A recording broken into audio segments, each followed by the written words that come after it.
L'École supérieure d'administration, d'économie, de journalisme et des métiers de l'audiovisuel ESAE offre de nouveaux challenges pour l'année universitaire 2023-2024. Étudiantes et étudiants, parents d'élèves nouveaux bacheliers, ESAE, c'est la garantie d'une formation de qualité à des conditions très avantageuses. À Gbedjromede, à Papa, à Boumekalavi et Parakou, inscrivez-vous en administration générale, administration du travail et de la sécurité sociale, trésor et finances publiques, impôts, diplomatie et relations internationales, journalisme et métiers de l'audiovisuel, gestion des marchés publics, planification et développement local, sciences économiques, sciences juridiques et toutes les filières des sciences de gestion. ESAE vous offre des bourses, demi-bourses et de réductions pour les premières inscriptions dans toutes ces filières. Waouh! En licence 1, 2 et 3 et en master, bénéficiez jusqu'à 50% de réduction sur tous nos sites. N'est-ce pas génial? Infoline. ESAE Gbedjromede, 3e rue à droite en quittant le carrefour Le Jador pour la BIBE Jéricho ou au plus 229 90 93 65 21 98 98 14 00 à Kpakpa au plus 229 52 88 33 33 à Boumekalavi au plus 229 52 88 44 44 Parakou au plus 229 52 46 12 12.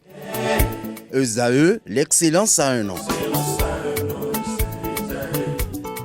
Alain Eldo, bonjour à nouveau. Bonjour à vous, Abdelkader Achiro. Les Guépards affûtent déjà leurs armes en Côte d'Ivoire pour les éliminatoires du Mondial 2026. Effectivement, 2 jours après l'annonce de la liste de Gainot pour les 3e et 4e journées des éliminatoires de la Coupe du Monde 2026 avec le Rwanda et le Nigeria, les Guépards du Bénin ont déjà entamé les préparatifs. Ceci depuis le lundi 27 mai 2024. Ils étaient 10 guépards à démarrer les préparatifs sous les ordres du sélectionneur national Gainot Rohr. Il s'agit en effet de Saturnin Alagbe, de Marcel Danginou, de Jordel Dossou, de Junior Olaïtan, Rabiou Sankamao, Rachid Moumini, Rodrigue Fassinou, Prince Ricardo Dossou, Romaric Amoussou et Abdul Karim Rahman, le sociétaire de Dadje Football Club. À cette première séance qui a duré environ 1h15 minutes, il y avait au menu de l'échauffement, du 5 contre 2 et du football tennis. Le mardi, c'était la phase 2 avec notamment une séance de réhabilitation, de réathlétisation, suivie de la séance d'entraînement dans l'après-midi à 17h sur le terrain du lycée moderne de Cocody. Mohamed Tidjani, Cédric Rontonji, Johan Roche, David Tchechao, Mariano Ahongbo, David Kiki et le capitaine Steve Mounier ont rejoint l'équipe. Ce mercredi sont attendus en journée Imran Hassan, Samson Akinyola et Dodo Doku. La séance du jour est prévue à 17h à Abidjan. Victor Zvonka revient sur la sélection de Romaric Amoussou. Effectivement, Victor Zvonka, entraîneur de Coton Football Club, a réagi à la convocation de son joueur, Romaric Amoussou, en équipe nationale A. Selon le technicien français, cette première sélection est plus que méritée pour l'attaquant de 23 ans. Il s'explique au micro de Larios Setondé à Diagbeno. Écoutez, je pense que Romaric devrait être en équipe nationale depuis 2 ans. Mais comme il a eu cette fracture, malheureusement, ça l'a un petit peu pénalisé, ça l'a freiné. Il n'a pas baissé la tête, il a continué à travailler. Le club a fait beaucoup de choses pour lui, pour qu'il puisse revenir, qu'il soit compétitif.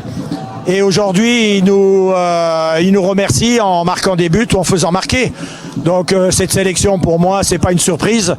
Il le mérite et j'espère que il fera des bonnes choses avec l'équipe nationale. Vous savez, on travaille tous à Coton pour que on ait un maximum de joueurs en équipe nationale. Voilà. Donc aujourd'hui, on a Romaric. Le programme de la 20e journée de la Super League Pro est connu. Effectivement, le programme de la 20e journée de la Super League professionnelle est déjà connu. Coton Football Club avait pris les devants du classement à la première place notamment avec 36 points au terme de la 19e journée. Pour le compte de la 20e journée, Dragon Football Club reçoit Dynamo d'Aboumé. Espoir de Savalou sera face à Sobemap Football Club. La jeunesse sportive de Poubelle, JSP, reçoit les vice-champions en titre et notamment deuxième au classement actuel, l'Autopopo. Les requins de l'Atlantique seront aux prises avec les cavaliers de Niki. Aspac sera face à Banigansé. Dadia Football Club reçoit Aïma Football Club. Damissa par contre reçoit le champion en titre et actuel leader Coton Football Club. L'AS Takouné sera aux prises avec l'AS Cotonou.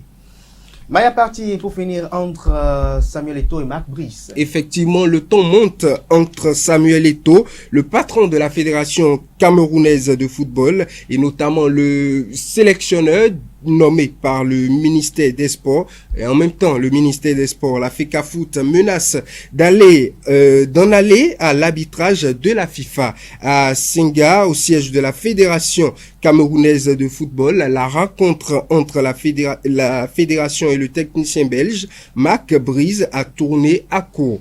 Samuel Eto'o a fait sortir le conseiller technique du ministère des Sports, Cyril Ntolo, qui lui interdisait de discuter seul à seul avec le sélectionneur en prélude à une séance de travail. Mais la rencontre n'a duré que 3 minutes.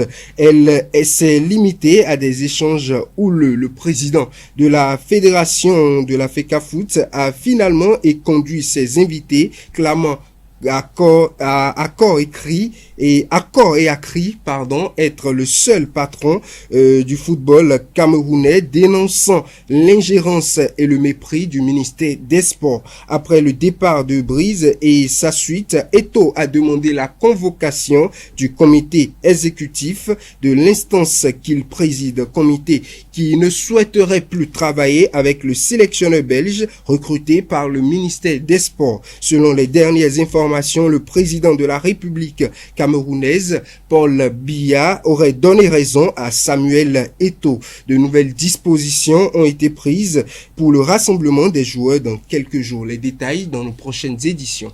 Merci à vous, Aneldo, pour cette présentation de la page des sports. Merci une fois encore à vous, Nasrin Fatoumbi. À tout à l'heure. À présent, j'appelle en plateau Francis Fahmi et son alter ego, Quentin Amoussou.